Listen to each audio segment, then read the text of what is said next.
Hello, welcome to my experiment. As you can see here, we're experimenting with setting the idea of place, what truly is the most essential thing of science. If we had to say, I think that it would be the storytelling, which itself is like accepting. And in that way, science is just like some great block. But if this great block could actually talk, what would it say? Would it just say things square our way? Or would it be something in which with we could play? And so there you have the dilemma of eternity. Is anything actually free? We'll all tell you how you actually make something free. You make it so that it's never lost. And in that way, it's never cost anything. It's a loophole. You see loops. They behave erratically when under pressure and stress and time like a test. You'll wonder, oh, Austin, how do you make thousands of videos and they're all like the best? Is it a skill? Is it a blessing? Is it a curse? Am I really doing more or lessening?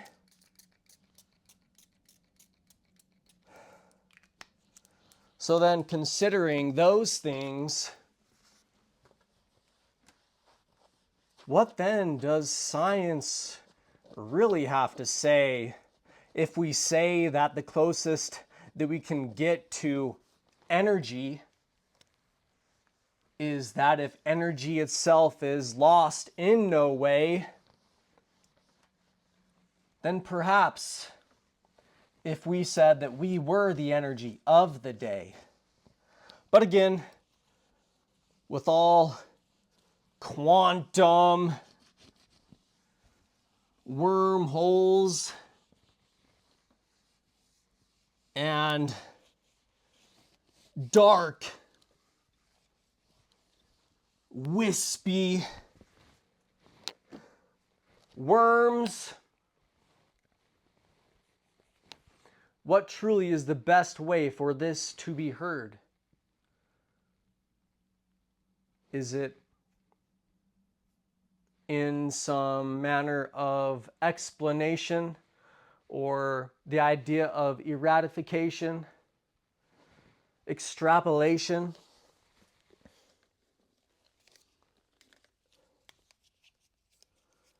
No. Maybe I'd tell you that it's about the soul. And maybe I'd tell you that it's about accepting what you see. Then you are science, you see, observing. And in that way, science can then go the hard way into psychology. And once we get into the psychology of things, we wonder why the ground springs in our own being. Which line is more freeing?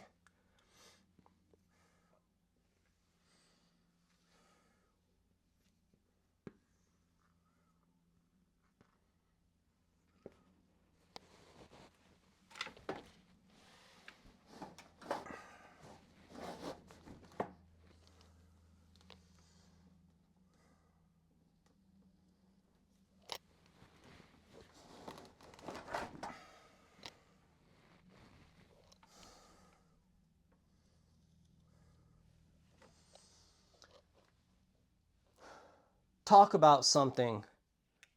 What is science really? Again, but a word. But what does this word say? Does it ever speak of itself? No, I say, science is all about speaking about something else. But truly, how can we know more about something than by if something could speak about itself? So we address psychology, we address the setting, the space, the story, blocks, and then perhaps history is just like the spheres that block us from anything that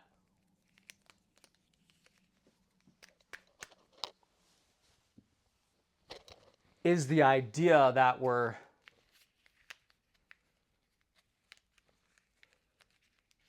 actually talking about someone. Then recent history has its time to play. All history, in fact,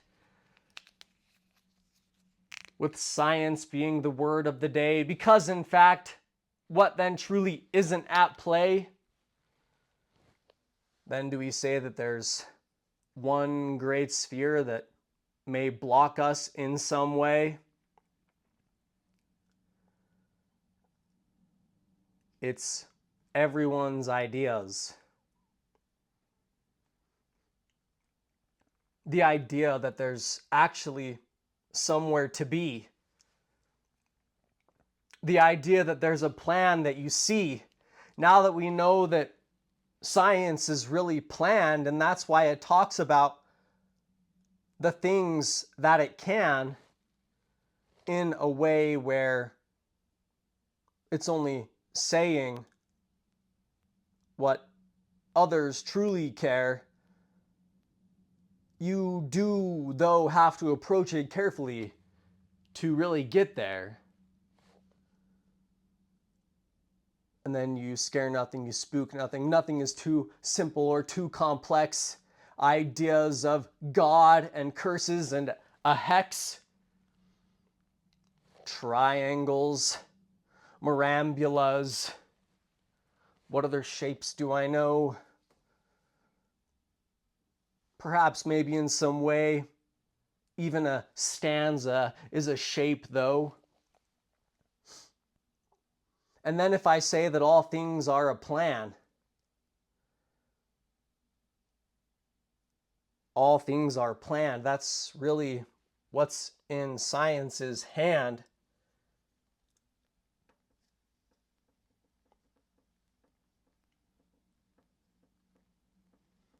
Is it then, again, just a matter of big and small?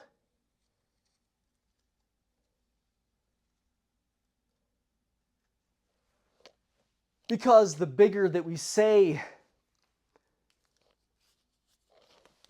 the plan really is,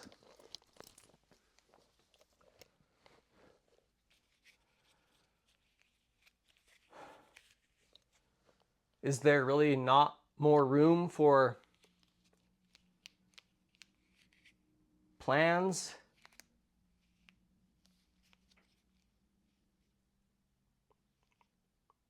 And if a plan really is something that's that small,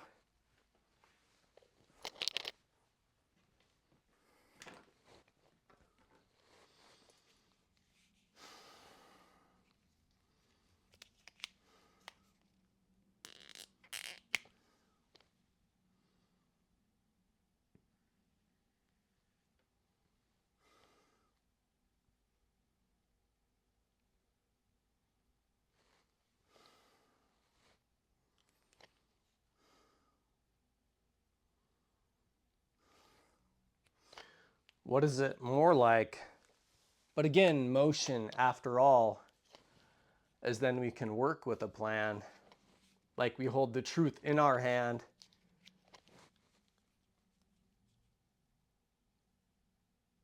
Then big plans and small plans, they can both take us anywhere that we say science can.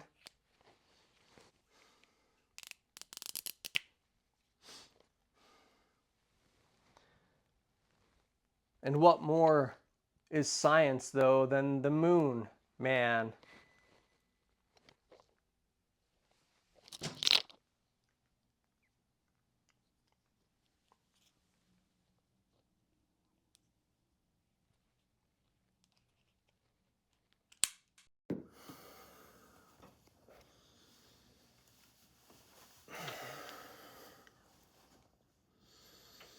You see,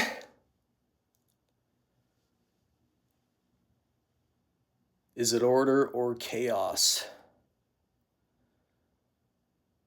But I'd have to say that if there was truly no loss for the system to be free, then basically the real skill would be in making it seem like